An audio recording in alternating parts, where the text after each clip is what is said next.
వస్తుందిగా రిక్వెస్ట్ చేస్తున్నాను.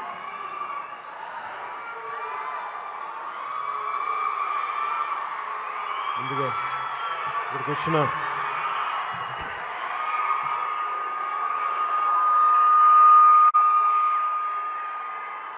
అభిమానులందరికీ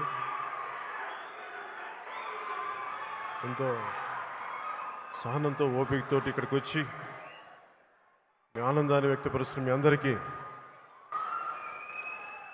ప్రతి ఒక్కరికి పేరు పేరు నా హృదయపూర్వక నమస్కారాలు.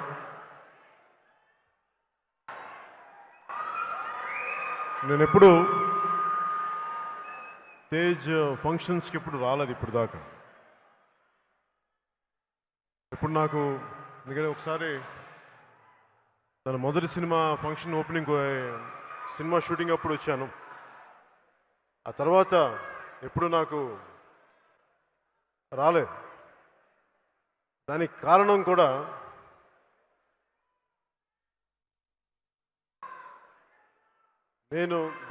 కూడా ముఖ్యమైనది ఏంటంటే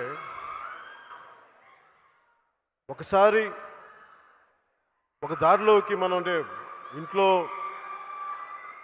మా అక్క కొడుకుగా నేనేం చేయాలో ట్రైనింగ్స్ పంపించేదని చేస్తే నేను సినిమాలు స్టార్ట్ చేసి బయటకు వచ్చే టైంకి అంటే గోకులం సీత వచ్చే టైంకి నేను ఎప్పుడు మా అన్నయ్య గారి సపోర్ట్ తీసుకోలేదు. నేను ఎప్పుడు ఏ సినిమా వచ్చిందో అదే సినిమా చేశాను. అలాగే తేజ్ కానీ వైష్ణవ్ కానీ ఎవరైనా సరే మొదటి సినిమా వాళ్ళకి వచ్చింది. అలాగే కుటుంబం మీద ఆధారపడకూడదు, వాళ్ళు వారి సొంత కాళ్ళ మీద నిలబడాలి అనే ఉద్దేశంతో ఎప్పుడు నేను రాలేదు. కష్టమో నష్టమో సొంత జర్నీతో చేయాలి. కానీ ఈరోజు ఎందుకు వచ్చానంటే ఈరోజు ప్రత్యేకించి ఎందుకు వచ్చానంటే నిర్మాతలు ఇంత ఖర్చు పెట్టి సినిమా తీసి రిలీజ్ టైంలో అందరూ ఆనందంగా ఉండాల్సిన రిలీజ్ టైంలో తేజ్ మోటార్ బైక్ యాక్సిడెంట్ బారిన పడటం నిజంగా చాలా బాధాకరమైన విషయం. సో నిర్మాతలకి ఆ చిత్ర హీరో లేని లోటు ఏదో విధంగా మన వంతు కృషి చేయాలి అని చెప్పేసి నేను ఇక్కడికి వచ్చి మీ అందరి ఆశీస్సులు ఉండాలి. ఎందుకంటే తేజ్ మీ అందరూ ఆనందంగా ఉండాలని కోరుకునే వ్యక్తి సాయిధరం తేజ్. సో నేను కూడా మీ అందరికీ కృతజ్ఞతలు చెప్పడానికి, సినిమా బాగా ఆడాలి, బాగా వచ్చిందని నాకు అర్థమవుతుంది. ఎవ్రీడే మనకి ట్రైలర్ చూస్తూ ఉంటే ఈ సినిమా అద్భుతమైన విజయం సాధించాలి కోరుకుంటూ, ముఖ్యంగా చాలా ఈ మధ్యన కాలంలో నాకు కొంచెం బాధ అనిపించింది. సాయిధరం తేజ్ యాక్సిడెంట్ గురైతే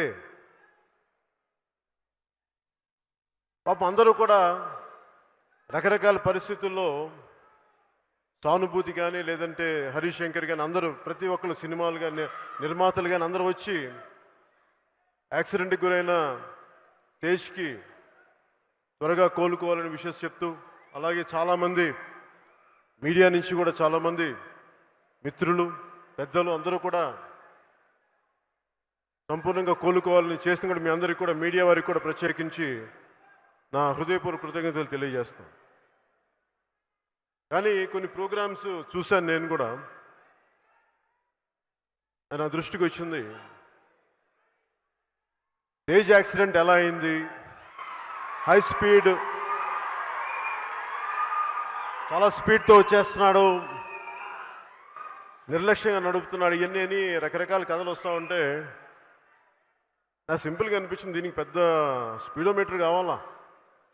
ఒక ఆటోని ఓవర్టేక్ చేసే టైంలో ఎంత స్పీడ్లో వెళ్తాడు? 35-45 కిలోమీటర్లు. ఇసుక మ్యాట్ వేస్తే పడిపోయాడు అక్కడ, జాలిపడాలి మనం. దాని మీద కథనాలల్లి దాని మీద ఇవి చేసి దాని మీద మాట్లాడితే అలాంటి వ్యక్తులకు కూడా నా విన్నపం, కొంచెం కనికరం చూపించండి. కొంచెం మేము మనుషులమే కదా. ఇలాంటి పరిస్థితి మీకు కూడా వస్తే మీకు కూడా రాదని గ్యారంటీ ఏముంది? వస్తే కదా మీకు కూడా. కొంత కనికరం చూపించండి దయచేసి.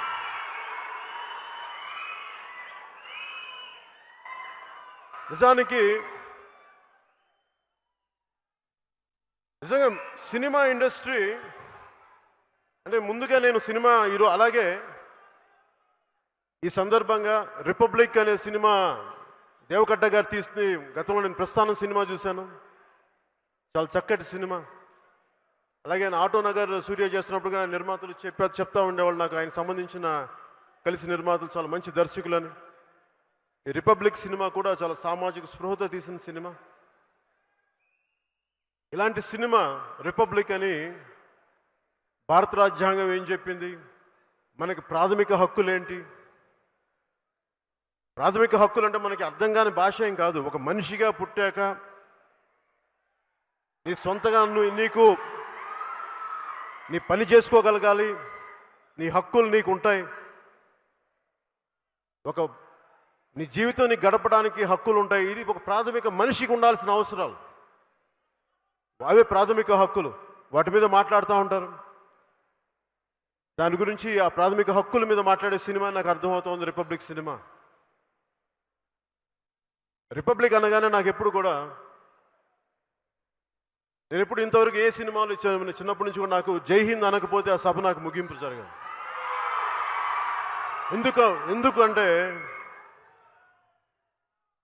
ఎందుకు జై హింద్ అని చెప్తానంటే, ఒక భగత్ సింగ్ కానీ, సుభాష్ చంద్రబోస్ కానీ, చంద్రశేఖర్ ఆజాద్ కానీ, మహాత్మా గాంధీజీ కానీ, అలా లెక్కలేనంత మహానుభావులు, వేల కొలిది లక్షల కొలిది ప్రాణత్యాగం చేస్తే కానీ భారత గణతంత్ర దేశంగా అవతరింపబడలేదు. అది ఇండియన్ రిపబ్లిక్.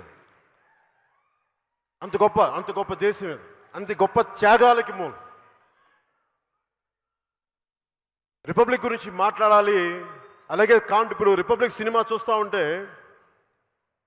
ఇంత త్యాగం చేశారు మహానుభావులు, స్వాతంత్ర ఉద్యమకారులు. కానీ రాను పాలిటిక్స్లో దిగజారుడుతనం వచ్చేసి ఆ హుందాతనం పోయి, ఆ దిగజారుడుతనానికి ప్రతి ఒక్కరు లోపల స్పందించి ఒక కవితగా రాస్తాడు, ఒక దర్శకుడు దాని సినిమాగా తెరకెక్కిస్తాడు ఒక భావనని.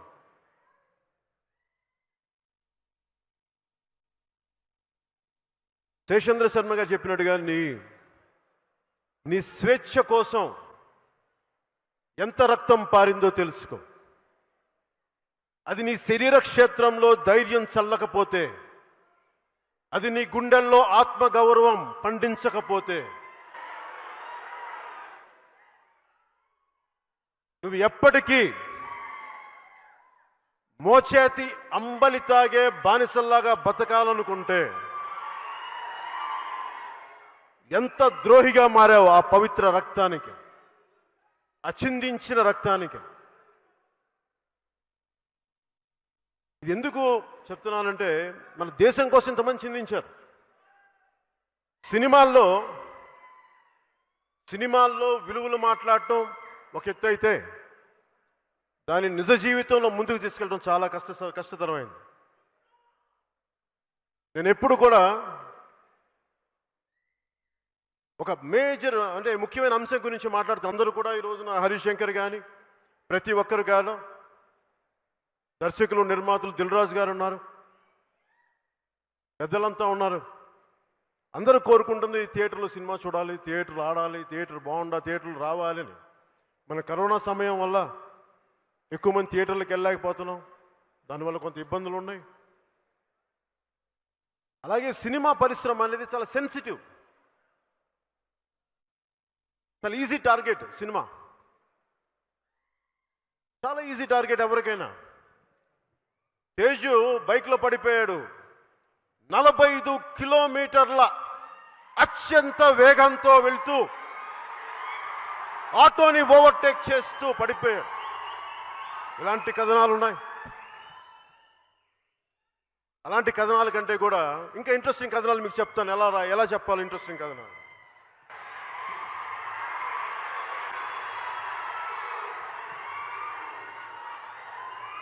వైఎస్ వివేకానంద రెడ్డి గారు ఎందుకు హత్యకు గురయ్యారు దాని మీద మాట్లాడారు.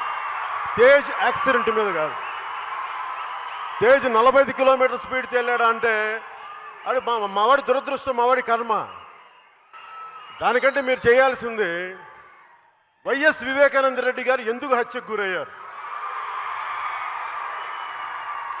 తేజ్ యాక్సిడెంట్ కంటే కూడా ఇంకా ఇంట్రెస్టింగ్ కథ ఒకటి చెప్తాం. మీరు చేయాల్సింది కోడి కత్తితో ఒక నాయకుడిని పొడిచారు ఇంటర్నేషనల్ ఎయిర్పోర్ట్లో. కేంద్ర ప్రభుత్వం అధీనంలో ఉండే ఎయిర్పోర్ట్లో పొడిచారు. అప్పటి గవర్నర్ గారు నరసింహన్ గారు కూడా దీని వెనుక చాలా భారీ కుట్ర ఉందని చెప్పారు. ఆయన కూడా అది ఏమైంది అది అడగండి. తేజ్ యాక్సిడెంట్ కాదు.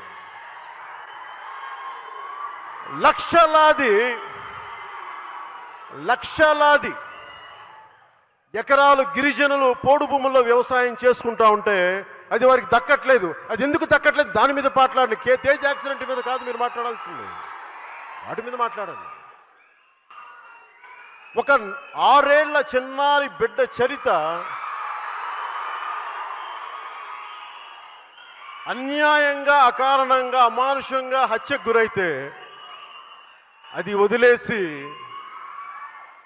తేజు 45 కిలోమీటర్ల స్పీడ్తో వెళ్ళిపోయాడు. దాని మీద కథనాలు. అలాగే ఇంకా స్పైసీగా ఉండాలి మీకు అంటే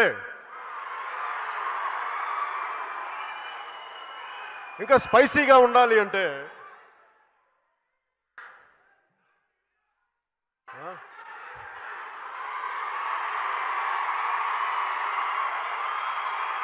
ఇంకా స్పైసీగా ఉండాలి అనుకుంటే ఆ మధ్యకాలంలో వైసీపీ సానుభూతి పరులు, వైసీపీ వ్యక్తిగతమైన కొంత వారి పార్టీకి చెందిన వాళ్ళు వ్యభిచారాన్ని లెజిటిమైజ్ చేయమని బయటకు వచ్చారు. వాళ్ళకి మద్దతు పలికారు. దాని మీద కథలు నడపండి, తేజ్ యాక్సిడెంట్ మీద కాదు. అలాగే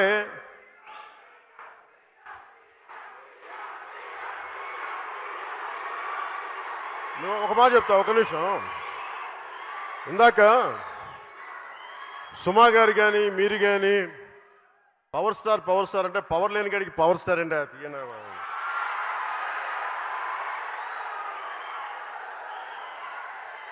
నేను సీఎం ఇవన్నీ నేను వీటి కోసం రాలా. రీజన్ చెప్తాను. ఈ భారతదేశపు రిపబ్లిక్ ఏ విలువలతో అయితే రాజ్యాంగం చేయబడిందో, ఏ మహానుభావులైతే కాన్స్టిట్యూషన్ హాల్లో కూర్చొని దీనికోసం పోరాటం చేశారో వాళ్ళ ఆశయాల కోసం నా వంతు కృషిగా నేను పనిచేస్తున్నాను. అది ముఖ్యమంత్రి ఇస్తుందా ఇవ్వదా నాకు అనవసరం, కానీ పోరాటం చేస్తావా లేదా అన్నదే ముఖ్యం.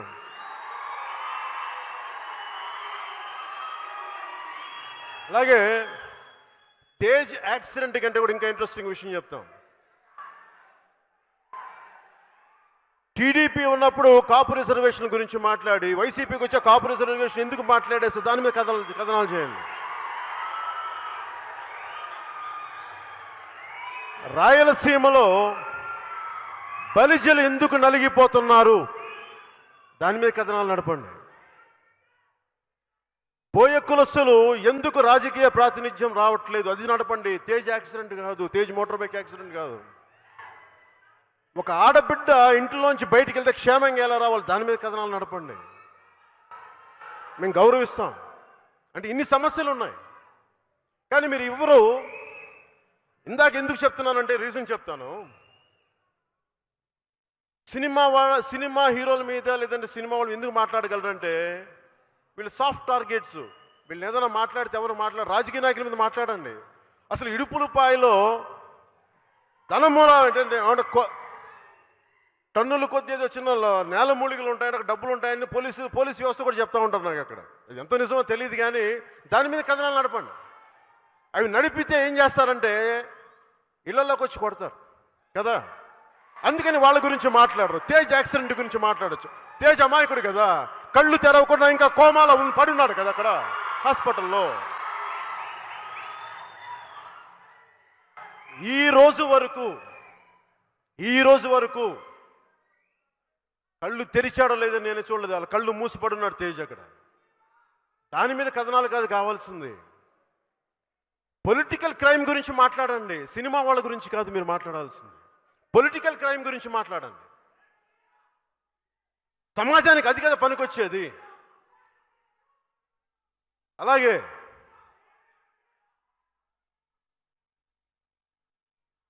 ఎంతసేపు ఈ మధ్యన అందరూ కోరుకుంటున్నారు కదా సినిమాల్లో, ఒక నిమిషం, సినిమాల్లో థియేటర్లకు వెళ్ళాలని కోరుకుంటున్నాం కదా. సినిమా థియేటర్ లేని కాడికి సినిమా థియేటర్లు ఏమి వెళ్తాం? తెలంగాణలో థియేటర్లు ఉన్నాయి, ఆంధ్రాలో థియేటర్లు లేవే. ఆంధ్రాలో థియేటర్లు ఎక్కడున్నాయి?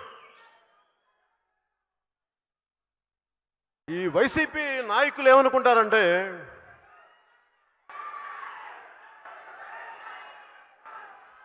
పవన్ కళ్యాణ్ సినిమా ఆపేసిన వాళ్ళ అతను వచ్చిన చిత్ర పరిశ్రమను ఆపేస్తే వాళ్ళందరూ భయపడిపోతారు, మన కాళ్ళ దగ్గరికి వస్తారని. చాలా తప్పు అర్థం చేసుకున్నారు వాళ్ళు.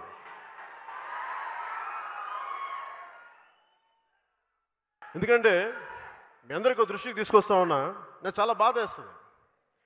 చిత్ర పరిశ్రమ గురించి ప్రతి ఒక్కళ్ళు మాట్లాడుతూ ఉంటాయి. దర్శకులు, నిర్మాతలు, హీరోయిన్లు ఇన్ని కోట్లు తీసుకున్నారంటే అరే సన్నాసులారా, దద్దమ్మలారా,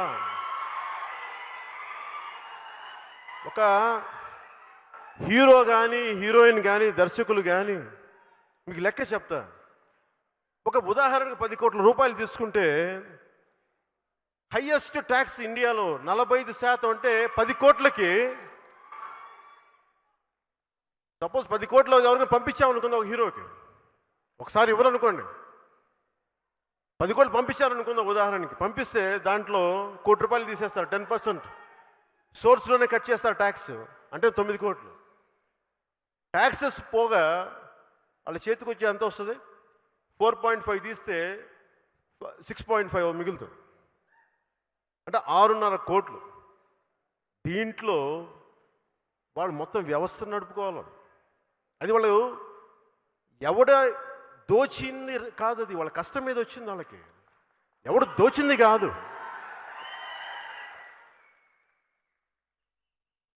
అనుకోవచ్చు ఈ రోజున నేను డబ్బులు తీసుకుంటున్నానంటే, అరే బాబు మేము అడ్డగోలుగా సంపాదించలేదురా, 1000 కోట్లు తప్పుడు కాంట్రాక్ట్లు సంపాదించలేదురా బాబు, మేము జనాలను ఎంటర్టైన్ చేసి డ్యాన్సులు వేసో, కింద పడో, మీద పడో, ఒళ్ళు ఎరగొట్టుకునో, ఎన్నెముకలు ఎరగొట్టుకునో, ఒక బాహుబలిలో ప్రభాస్ గారి లాగా కండలు పెంచి కృషి చేస్తే అది బాహుబలి అవుతుంది. రాణా గారిలాగా కండలు పెంచి అది చేస్తే అది బాహుబలి అవుతుంది.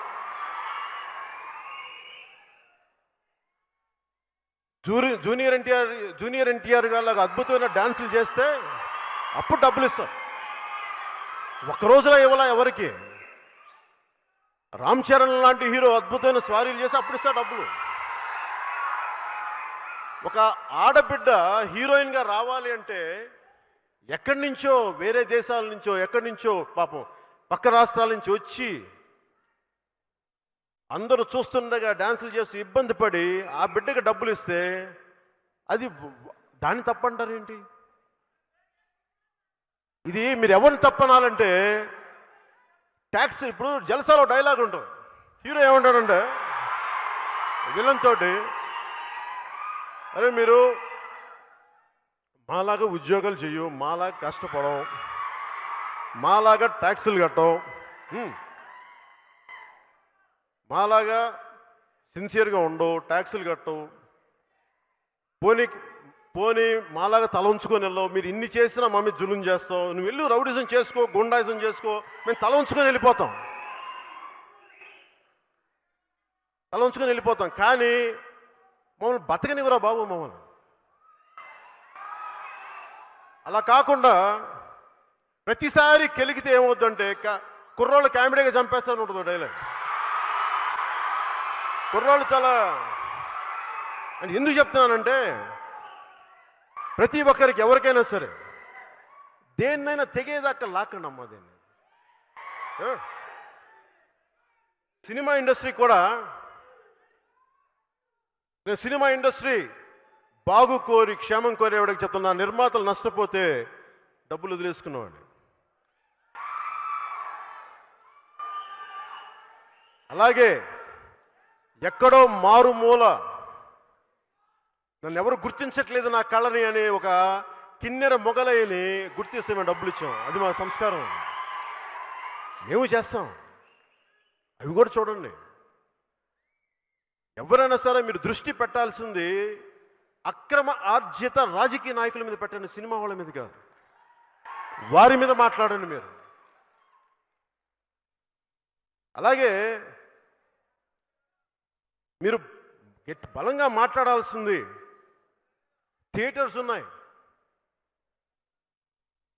సినిమా థియేటర్లు ఉన్నాయి, దిల్ రాజు గారికి థియేటర్లు ఉన్నాయి, వాళ్ళకి థియేటర్లు వీళ్ళకి థియేటర్లు ఉన్నాయి. సరే ఉంటాయి. మీరు ఒక్కసారి ఎలక్షన్లకు వచ్చే 30 సంవత్సరాలు ఉండాలనుకుంటున్నారే, మీకు ఉండగా కోరిక లేదు, మామూలుగా వ్యాపారం చేసుకునే వాళ్ళకు ఉండదా? అందులో తప్పే ఉంది. థియేటర్లు కాదే, ఒక పూర్ణ ఒక హోటల్ పెడితేనే ఇంకో బ్రాంచ్ పెట్టాలనుకుంటారు, తప్పే ఉంది అంటున్నాను. అది ఒక తోపుడు బండికి 2 తోపుడు బండ్లు పెట్టాలనుకుంటారు. లేదు దిల్ రాజు గారికి మీకు నచ్చలా, పోటీగా ఇంకో 10 మందికి అవకాశం ఇవ్వండి, 10 మంది వెనకబడిన తరగతిలో థియేటర్లు ఇంకో స్థలాలు ఇవ్వండి. ఆర్థికంగా బలంగా లేని వాళ్ళకి థియేటర్లు కట్టే ఇవ్వండి, వీళ్ళతో పోటీ పడతారు. అవి మానేసి మీకు డబ్బులు వద్దు మాకు డబ్బులు వద్దు అంట. అరే జోగి జోగి రాసుకుంటే ఏం వస్తారా? బూడిద రాలుతురా ఎదవల్ల. వెల్త్ క్రియేషన్ లేకపోతే ఎక్కడి నుంచి డబ్బులు వస్తారా? అక్కడ వెల్త్ క్రియేషన్ జరగకపోతే సిద్ధం. ఈ రోజుకి ఎందుకు భగత్ సింగ్ గురించి మాట్లాడుతూ ఉంటే మనందరినీ మన సోమరితనాన్ని నుంచి, మన చేతగానితనాన్ని నుంచి బయటికి వచ్చి అన్యాయం జరుగుతున్నప్పుడు ఇది తప్పు అని చెప్పడానికి అందుకు ఇది ఈ కాంప్లసెంట్ యాటిట్యూడ్ అంటాం. ఎంత జరగని భయం మనకి. నాకు పిరికితనం అంటే చిరాకు, నిజంగానే చెప్తాను. ఇంత బతికిడమ్మ ఇంటి వెనకాల చేస్తావా మనం? ఇంటి వెనకాల చేస్తాం. పేరుకేవన్నీ పెద్ద పెద్ద పేర్లు వైసీపీ నాయకులు చెప్పలేరా? మీరు మూసుకు కూర్చొని చెప్పలేరు, ఇండస్ట్రీ వైపు చూడకని చెప్పలేరు? ధైర్యం రాదా మీకు? మాట్లాడండి. ఏం చేస్తాడు? ఇది వైసీపీ రిపబ్లిక్ కాదు, ఇండియన్ రిపబ్లిక్ అని చెప్పండి వాళ్ళకి. వైసీపీ రిపబ్లిక్ అనుకుంటున్నారేమో, బయటకు వచ్చి లాక్కొచ్చి తన్నులు కొడతారు అందరూ. జనం అంతా ఉంటుంది, జాగ్రత్త. ఎందుకు చెప్తున్నానంటే అధికారం ఎక్కిన వాళ్ళు ఒళ్ళు దగ్గర పెట్టుకొని ఉండాలి ఎవరైనా సరే. అధికారం ఉంది కదా అని చెప్పి పిచ్చి పిచ్చి వేషాలు వేస్తే భవిష్యత్తు ఎలా ఉంటుందో ఒక చిన్న ఉదాహరిస్తాను మీకు, మీ అందరికీ తెలిసింది కూడా.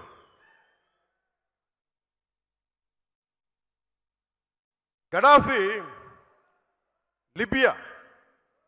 గడాఫీ, నేను నెల్లూరులో చదువుకున్నప్పుడు మా చుట్టుపక్కల వాళ్ళు లిబియాకి వెళ్ళేవాళ్ళు ఉద్యోగాల కోసం, డాక్టర్లు చదివి.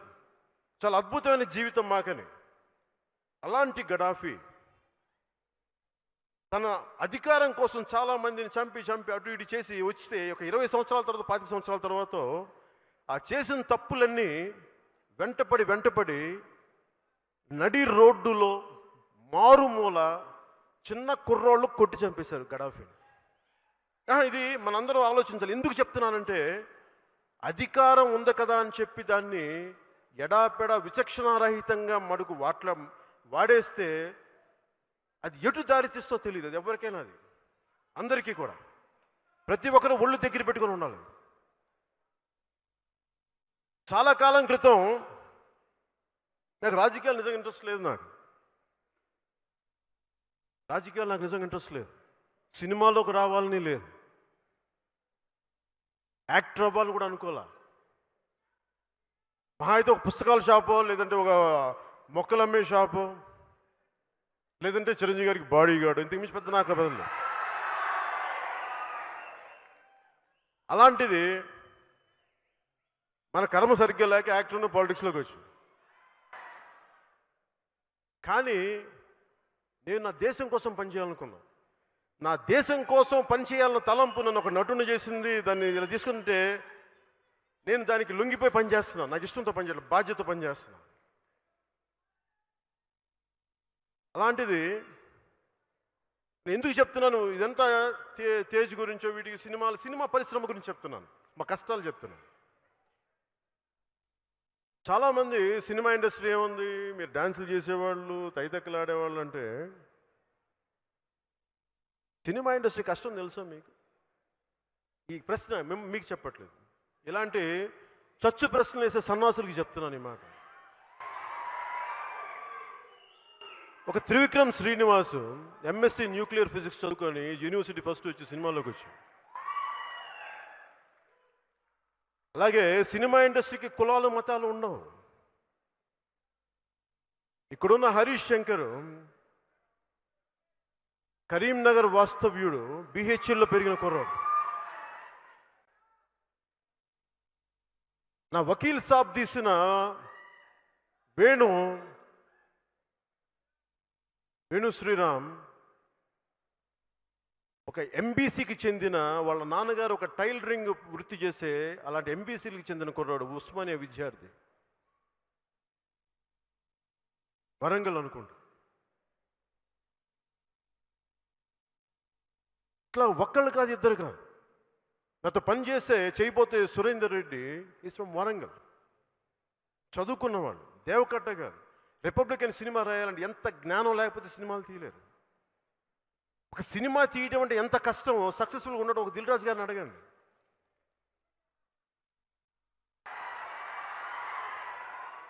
ఎంత కష్టం.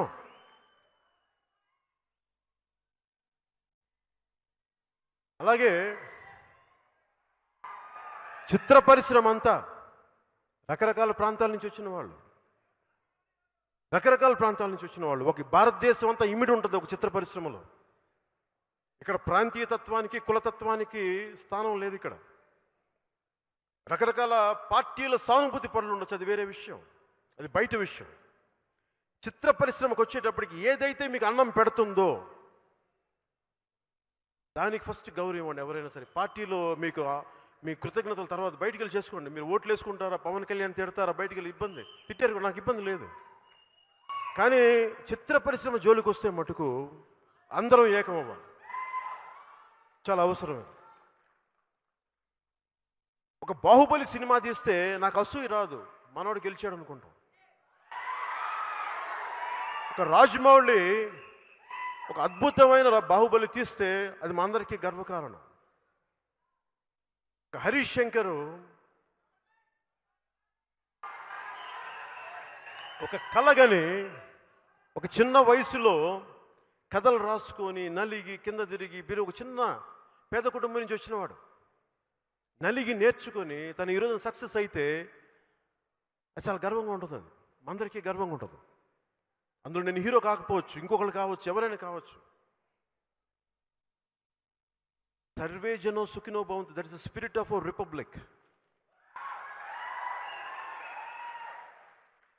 అంటే చదివేది రామాయణం, కూల్చేది దేవాలయాలు అంట. వైసీపీ నాయకులు మేము భారత రాజ్యాంగానికి కట్టుబడి ఉంటామని చెప్పి అన్ని దానికి విరుద్ధంగా పనులు చేస్తారు, కూల్చేస్తూ ఉంటారు. ఉదాహరణకి కులతత్వం విపరీతంగా పెరిగిపోయింది. నాకు నిజంగా కులం గురించి మాట్లాడటం కానీ చాలా చిరాకు నాకు.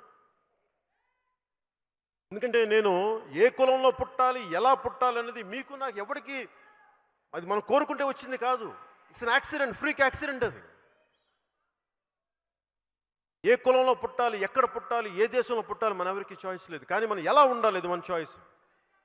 కేవలం నా కులంకే పని చేయాలా, నాకే పని చేసుకోవాలా, నా కుటుంబానికేనా కాదు, అందరికీ అది మన చాయిస్. అది నేను ఎప్పుడు కులం చూసి స్నేహాన్ని చేయాల, కులం చూసి నేను బంధాలు పెంచుకోవాలా, వ్యక్తిత్వాన్ని చూసి బంధాలు పెంచుకున్నా.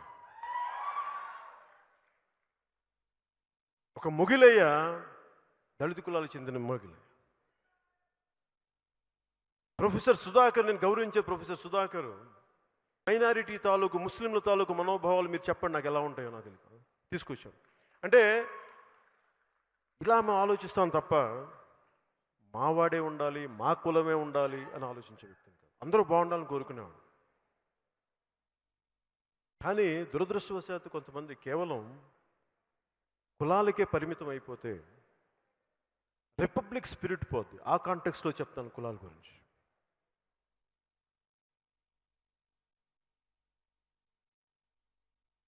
రాజ్యాంగం చాలా విలువైంది, చాలా గొప్పది. కానీ దాని ఇంటర్ప్రిటేషన్ కానీ దాన్ని అన్వయించే విధానం కానీ, ఇప్పుడు వైసీపీ వాళ్ళని అడిగిన ఒక రూల్ చూపిస్తారు, ఈ రూల్ ప్రకారం చేస్తున్నాం అంటారు. కరెక్టే, రూలే. కానీ అన్వయించేది మీ నైతిక నిబద్ధతను బట్టి ఉంటుంది. మీ నైతికత ఎంత, దాని మీద ఆధారపడి ఉంటుంది. చిత్ర పరిశ్రమ కూడా నా వంతు ఇంట్లో మనిషిగా చెప్తున్నా, మీ మీద దాడి చేస్తున్నప్పుడు మీరు బలంగా మాట్లాడండి, మీకు హక్కు ఉంది. మీరు దోపిడీలు చేయట్లా, మీరు దొమ్మీలు చేయట్లా, మీరు కష్టపడుతున్నారు. ఒక డాక్టర్ ఎలా కష్టపడుతున్నాడు. పైగా చిత్ర పరిశ్రమ అంటే ఒక దిల్రాజు గారు కాదు, దిల్రాజు గారు అంటే ఒక అల్లు అరవింద్ గారు కాదు, ఒక సురేష్ బాబు గారు కాదు, చాలామంది. ఈ మధ్యన పాపం హీరో నాని గారి గురించి తెగ తిడతా ఉంటే చాలా బాధ కలిగింది నాకు.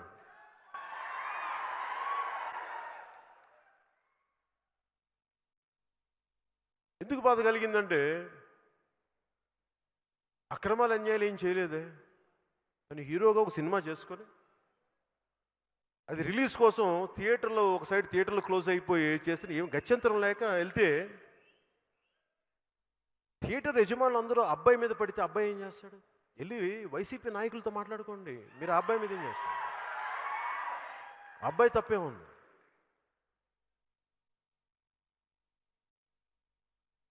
అలాగా ప్రతి ఒక్కరూ కూడా చిత్ర పరిశ్రమ అంటే ఇందాక చెప్పిన కనుక్కుంటే ఫిల్మ్ ఫెడరేషన్ మీరు లెక్కలు తీసుకుంటే దాదాపు 17,000 పైచిలుకు మెంబర్స్ ఉంటారు. 17,000 పైచిలుకు, 18,000 పైచిలుకు, 18,000 దాకా ఉంటారు. అదనంగా ఇంకా అటు వెళ్ళిపోయే వాళ్ళు ఇంకో 5,000 మంది ఉంటారు. దాదాపు 25,000 మంది. 25,000 అంటే వాళ్ళ కుటుంబాలతో లెక్కేసుకుంటే ఒక్క ఈ హైదరాబాద్ చుట్టు పరిస్థితుల్లోనే 1,00,000 మంది సినిమా మీద ఆధారపడి ఉంటారు. అక్కడ సినిమాలు ఆపేస్తే, పవన్ కళ్యాణ్ మీద కోపంతో మీరు అక్కడ సినిమాలు ఆపేస్తే 1,00,000 మంది పొట్ట కొడుతున్నారు ఇక్కడ. ఒకవేళ మీకు నాతో గొడవ ఉంటే నా సినిమాలు ఆపేయండి, పర్లా, మా వాళ్ళని వదిలేయండి. ఈ మధ్యన అన్నారు నాతోటి, ఎందుకంటే చిరంజీవి గారు పాప ఆయన కొంచెం ఆయన బతిలాడుకుంటారేంటని. నేను చెప్పాను, ఆయన మంచి మనసే, ఆయన అలా బతిలాడుకుంటారు. కాబట్టి ఏం చేస్తాం? అక్కడ ఎవరో ఉన్నాను, మా ఒక మినిస్టర్ పేరు మర్చిపోయాను, ఆ సన్నాసి పేరు గుర్తురాలా నాకు. ఆ సన్నాసి అనే మాట ఏంటంటే, ఏంటంటే మా నాయకులకి చిరంజీవి గారు అంటే సోదర భావన, వారికి సోదర భావన, సోదిలో సోదర భావన, ఉపయోగపడని సోదర భావన, చిత్ర పరిశ్రమకి అక్కడికి రాని సోదర భావన. దేనికి వెళ్ళి దెబ్బలో కొట్టుకున్నా?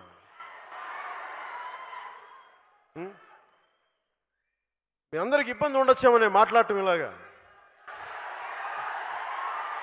మీకు కాదులే, మీకు నాకు ఎందుకు ఇబ్బంది ఉంటుంది, మనం గొడవ పడతాం, మనకు కాదు.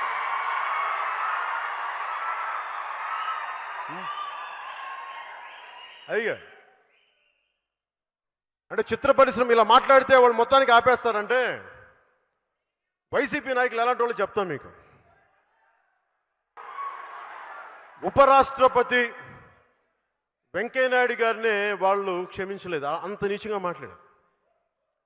భారతదేశపు సుప్రీంకోర్టు చీఫ్ జస్టిస్ మీదే వీళ్ళు దాడులు జరిపిన వాళ్ళు. ఒక చిత్ర పరిశ్రమలకు ఒక లెక్క వీళ్ళకి.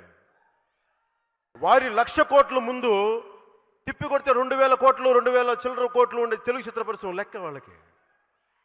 అందుకని మనం పగటి కళలు కనదు. నేను మీ తరపున చెప్తున్నా, మీరు చెప్పండి. నేను మీకు మాట, మీరు మొన్న కూడా మీకు ఆ సన్నాసితో మీటింగ్ చేశారు కదా అక్కడ మినిస్టర్ తోటి. ఆ సన్నాసికి చెప్పండి పవన్ కళ్యాణ్ సినిమాలు ఆపేసుకుని చిత్ర పరిశ్రమ వదిలేయమని చెప్పండి. మీరు అనుకోవచ్చు అన్న మన సినిమా మిగతా వాళ్ళ సినిమాలు మన సినిమాల పరిస్థితి అంటే మనల్ని ఎవడు రాయిపోయేది అక్కడ.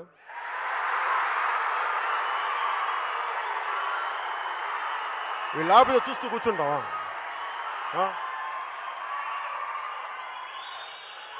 అలాగే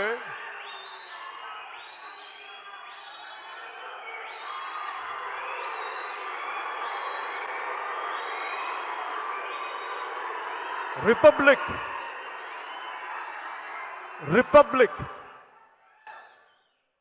భారతదేశపు రిపబ్లిక్ స్పిరిట్ని కాపాడాలి అంటే ప్రభుత్వాలకి అధికారాన్ని పరిమితం చేయాలి. అపరిమితమైన అధికారం ఉంటే అర్ధరాత్రి గొడుగు పట్టమన్నాడంట ఇలాంటి వాడు అక్కడ. అందుకని మనం వీళ్ళకి అంత భయపడకూడదు. నేను ఎందుకు చెప్తున్నా, నేను గొడవ పట్టడానికి సిద్ధమయ్యే మాట్లాడుతున్నా.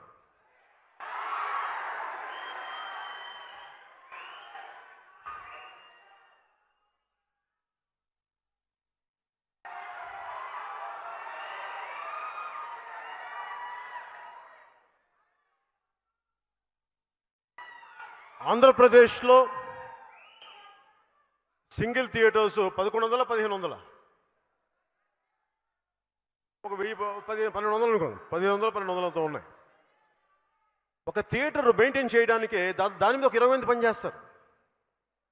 మరి కుటుంబాలు ఒక్క పవన్ కళ్యాణ్ మీద కోపంతో వాళ్ళ పట్టు కూడా కొడుతున్నారండి.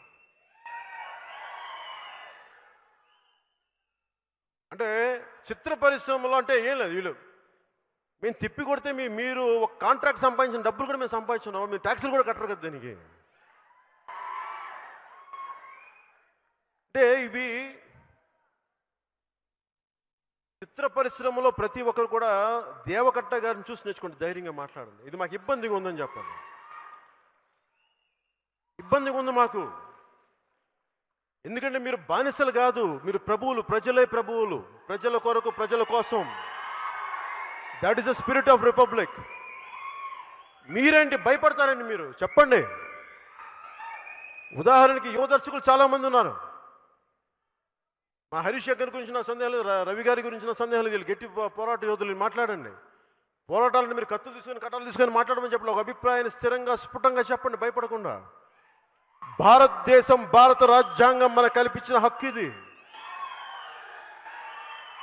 ఒక గూండాకో ఒక క్రిమినల్ పాలిటీషియన్కో భయపడితే ఏ పని చేయలేం.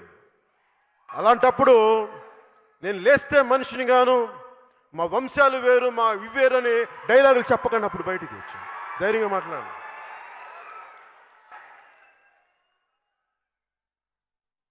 అలాగే ఈ మధ్యన పాపం ప్రకాష్ రాజ్ గారిని కూడా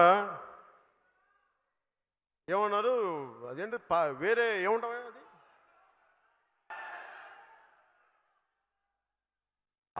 అవుట్ సైడర్ ఏదో ఉంటుంది, నాకు పేరు మర్చిపోయాను. ఏదో మీకు అర్థమైంది కదా. అంటే నాకు అనిపించింది, ఒక ప్రతిభావంతుడైన నటుడు ప్రకాష్ రాజ్ గారు నాకు ఫ్రెండ్ ఏం కాదు, అది కూడా చెప్తున్నాను మీకు. చాలా సరదాగా ఉంటాం, మాట్లాడుకుంటాం, నమస్కారం చెప్పుకుంటాం. దిల్రాజు గారిని అడిగా, సార్ వకీల్ సాబ్లకు సరిగ్గా సమయానికి వస్తారా, అంత పర్లేదంటే లేదు మీరు చూసుకుంటే. సార్ వచ్చారు పాప, అన్ని బాగానే చేశాను.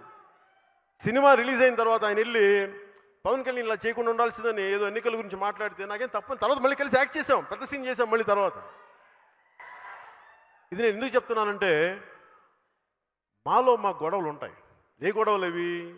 అభిప్రాయాలు ఉంటాయి. నువ్వు వాళ్ళకి రైటు వీళ్ళకి రైట్ అంటావు, అది అక్కడికి వరకే అయిపోద్ది. సినిమాకి వచ్చామనుకోండి, అతను నందాను నేను సత్యదేవ్ అవుతాను, వేరు. రేపు పొద్దున హరీష్ శంకర్ సినిమాను లేదా రాజమౌళి గారి సినిమా రిలీజ్ అయితే ఇద్దరు కొట్టుకుంటారు, మా సినిమా బాగుండాలి మీ సినిమా బాగుండాలని. అది పోటీతత్వం, శత్రుత్వం కాదు, ఇది అర్థం చేసుకోండి. అలాగే ప్రకాష్ రాజ్ గారిని లోకల్ నాన్ లోకల్ అని అంటుంటే అలాంటి పద్ధతి తీసుకురాకండి, ఎందుకంటే మాకు లేవు లోపల. అలా మాట్లాడేవాళ్ళు అలా మాట్లాడకండి, తప్పదు అలా మాట్లాడండి. అంటే మీకు ప్రకాష్ రాజ్ యాక్ట్ చేయాలా అలా అంటారా? అలా అనకండి. ఒకటి ఒక మీరు మాట్లాడాలా, ఆయన తగ్గించాలో, లేదంటే మీరు ఒక ఒక ఒక ఎన్నికలు జరుగుతున్నప్పుడు ఆయన్ని వేరేలా ఎదుర్కోండి. ఆయన నచ్చకపోతే అలా తగ్గించకండి. ఎందుకంటే మీరు అలా మాట్లాడితే రేపు మీకు కూడా ఇంకొక లేవదీస్తారు. ఇలాంటి ఎవరు అతీతులం కాదు దీనికి. అందువల్ల కొన్ని రూల్స్ ఫ్రేమ్ అయ్యి, ఎందుకంటే భారతదేశంలో ఎవరు ఎక్కడి నుంచైనా పోటీ చేయొచ్చు. ప్రకాష్ రాజ్ గారికి ఆ హక్కు ఉంది. అది గెలిపిస్తారా లేదా అనేది అది వేరే సంగతి. అలాగే ఈ మధ్యన ప్రతి ఒక్కరు ఇప్పుడు మోహన్ బాబు గారు కూడా మాట్లాడాలి. వైసీపీ వాళ్ళు థియేటర్లు క్లోజ్ చేస్తున్నప్పుడు మోహన్ బాబు గారికి నేను సభాముఖంగా తెలియజేసుకుంటున్నా, మీ బంధువులు కదా, వైఎస్ కుటుంబీకులు మీ బంధువులని చెప్తా ఉంటారు, విన్నాను. చిత్ర పరిశ్రమని హింసించొద్దని చెప్పండి. కావాలంటే పవన్ కళ్యాణ్ బ్యాన్ చేసుకోండి, అతను మీరు తేల్చుకోండి. చిత్ర పరిశ్రమ వైపు జోలికి రాకండి మీరు చెప్పండి మోహన్ బాబు గారు. ఎందుకంటే మీరు ఒక పార్లమెంట్ సభ్యులు కూడా, మాజీ పార్లమెంట్ సభ్యులు, మీకు నైతిక బాధ్యత ఉంది, మీరు మాట్లాడాలి. ఇది ఎందుకంటే ఈ రోజున చిత్ర పరిశ్రమకి అప్లై చేసిన రూల్ రేపొద్దున మీ విద్యానికేతన్ స్కూల్స్ కూడా అప్లై చేయొచ్చు. ఎందుకు చెప్తున్నాను ఈ మాట అంటే,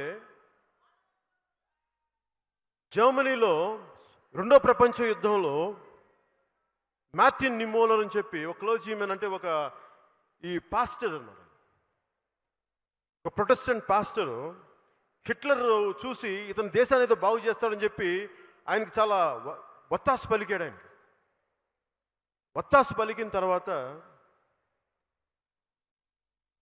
తిరిగి ఏదో అటు ఇటు అయ్యి తిరిగి ఆయన కూడా జైల్లో పెట్టించాడు హిట్లర్. అప్పుడు ఆయన ఒక చిన్న 4 పంక్తులు రాశాడు, రిగ్రెట్ అవుతూ, బాధపడుతూ.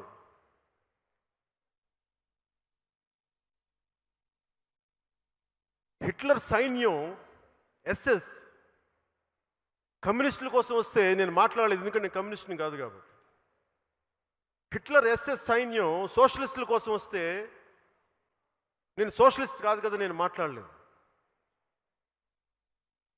హిట్లర్ సైన్యం యూదుల కోసం వస్తే నేను మాట్లాడలేదు, ఎందుకంటే యూదుని కాదు కనుక.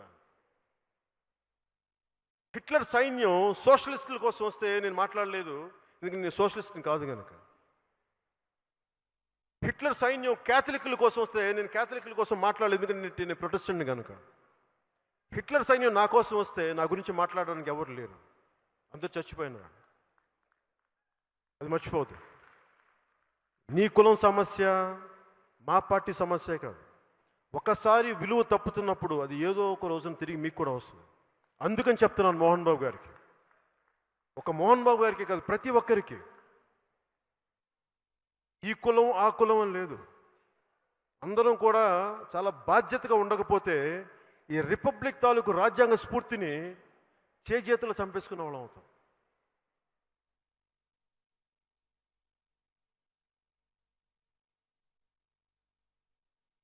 అలాగే మీకు సినిమా చిత్ర పరిశ్రమ పెద్దలు కూడా నా విన్నపం, సినిమా టికెట్లు అసలు వీళ్ళు ఎందుకు తీసుకోవాలనుకుంటున్నారు ఆంధ్రప్రదేశ్ గవర్నమెంట్ అంటే, వాళ్ళ దగ్గర డబ్బులు లేవు. ఎందుకో చెప్తాం, అదే డబ్బులు లేవు. ఎందుకు డబ్బులు లేవంటే,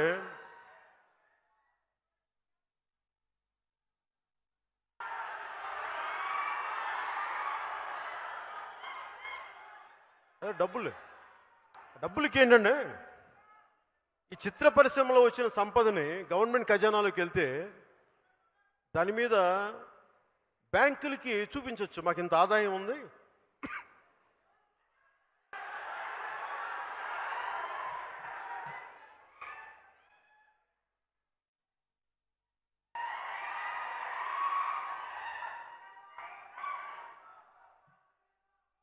మనకి బాబు గణేష్ చిత్ర పరిశ్రమకి అంటే గవర్నమెంట్కి ఖజానాలోకి వెళ్ళిపోతే అది బ్యాంకులకు చూపించి చిత్ర పరిశ్రమ నుంచి మేము టికెట్లు అమ్ముతాం కాబట్టి అట్లాగా మటన్ కొట్లు అమ్ముతున్నారు కాబట్టి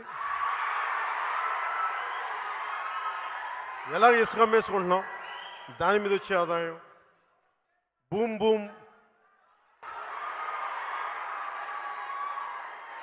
ఇప్పుడు మీకు ఎవరికైనా ప్రెసిడెంట్ మెడల్ కావాలంటే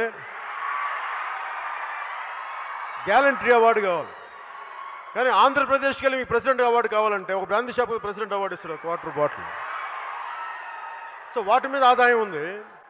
ఇవన్నీ చూపించి బ్యాంకుల నుంచి లోన్లు తెచ్చుకుంటారు. దాంట్లో భాగంగానే చిత్ర పరిశ్రమ డబ్బులు కూడా లోన్లు పెట్టడానికి తీసుకోబోతున్నారు. అందుకని వారి పథకాలకి ప్రతి ఒక్కరిని బలి చేస్తే మీరు 100 మంది దగ్గర ట్యాక్సులు కలెక్ట్ చేసి 40 మందికి దారపోస్తానంటే మిగతా 60 మంది అని చేతులు కట్టుకుని కూర్చుంటారా? కుదరదు. ఏ డబ్బులు అడుగు అక్కడ ఆర్థిక శాఖ కార్యదర్శిని అక్కడికి వెళ్ళండి మన ఖజానాలో డబ్బులు తీసుకోండి, సార్ ఈ పథకానికి డబ్బులు కావాలి మన ఖజానాలో డబ్బులు తీసుకుని, ఆ పథకానికి కావాలి మన ఖజానాలో డబ్బులు తీసుకుని అంటే చివరికి ఆర్థిక శాఖ కార్యదర్శి విసిగిపోయి ఎలాంటి మాట్లాడంటే బ్రహ్మానందం గారి జలసాలాగా ఏముందిరా అక్కడ ఒక చినిగిపోయిన చొక్కా దానికి ఒక బొక్క దాప. ఇది వైసీపీ ప్రభుత్వం అక్కడ థియేటర్లను మీకు ఇబ్బంది పెడతారు. అందుకు చెప్తున్నాను, మీరు భారతదేశపు పౌరులుగా మీ హక్కు ఇది. చిరంజీవి గారు లాంటి వ్యక్తులు కూడా చెప్పండి, ప్రాధేయపడద్దని చెప్పండి. హక్కు ఇది, హక్కుతో మాట్లాడమని చెప్పండి. ప్రాధేయపడితే ఇవ్వరు, మన హక్కు ఇది. ఇది ఒకటి సొత్తు కాదు, ఈ దేశం మన హక్కు ఇది. చెప్పండి అందరికీ. కూర్చొని బావా బావా సోదరా సోదరా అనుకుంటే సరిపోదు, మాట్లాడాలి. ఇండస్ట్రీ పెద్దలకు కూడా అందరూ మాట్లాడండి.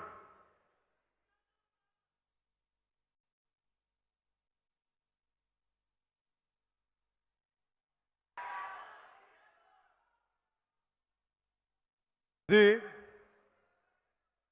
ఎందుకంటే ఇంకా మనం కూర్చొని ఇన్ని కోట్లు ఖర్చు పెట్టిన తర్వాత భారతదేశం అంతా చిత్ర పరిశ్రమ అన్ని రంగాల చిత్ర పరిశ్రమ పెడితే 10,000 కోట్లు ఉంటుందేమో. ఒక వైసీపీ నాయకులకి 1,00,000 కోట్లు ఆస్తి అని చెప్తా ఉంటారు. ఎందుకు చెప్తున్నానంటే ఇది వ్యాపారం చేసేటప్పుడు మీరు తప్పు చేయట్లేదు. ఫస్ట్ చిత్ర పరిశ్రమ వ్యక్తులు ఫస్ట్ ఇది అర్థం చేసుకోండి. ట్యాక్సులు కడుతున్నాం ఇక్కడ ఎందుకంటే మన ట్యాక్సులు కడితేనే వీఆర్ ట్యాక్స్ పేయర్స్.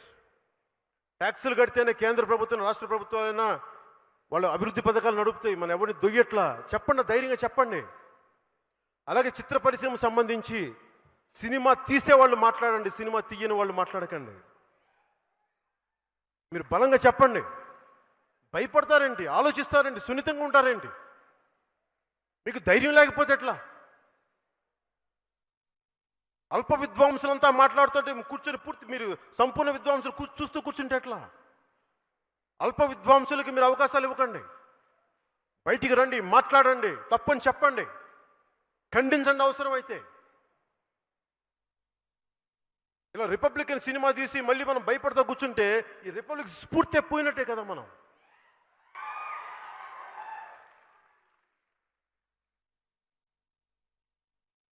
ఒకవేళ వైసీపీ వాళ్ళకి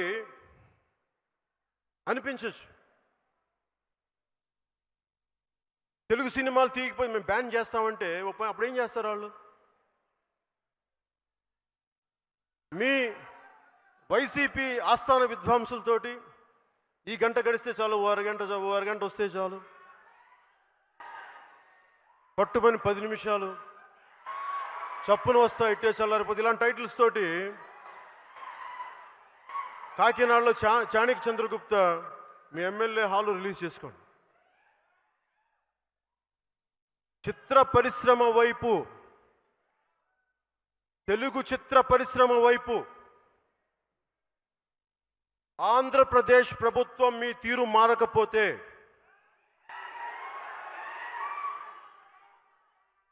మీరు మార్చేలా ఎలా చేయాలో మాకు బాగా తెలుసు. ఆఖరణ ఒకటే, శేషేంద్ర గారి ఒక కవిత పంక్తి చెప్పి ముగిస్తాను. రాహువు పట్టిన పట్టొక సెకండ్ అఖండమైన లోక బాంధవుడు లేకుండా పోతాడా? మూర్ఖుడు గడియారంలో ముళ్ళు కదలనీయకుంటే ధరాగమనం అంతటితో తలకింద అయిపోతుందా? కుటిలాత్ముల కూటమికి ఒక త్రుటికాలం జయం వస్తే విశ్వ సృష్టి పరిణామం విచ్ఛిన్నమవుతుందా? ధనుజులోకమేకంగా దారికడ్డంగా నిల్చుంటే నరజాతి ప్రస్థానం పరిసమాప్తమవుతుందా? తెలుగు చిత్ర పరిశ్రమని ఎవరు అడ్డుకోలేరు, ఆపుకోలేరు. జై హింద్.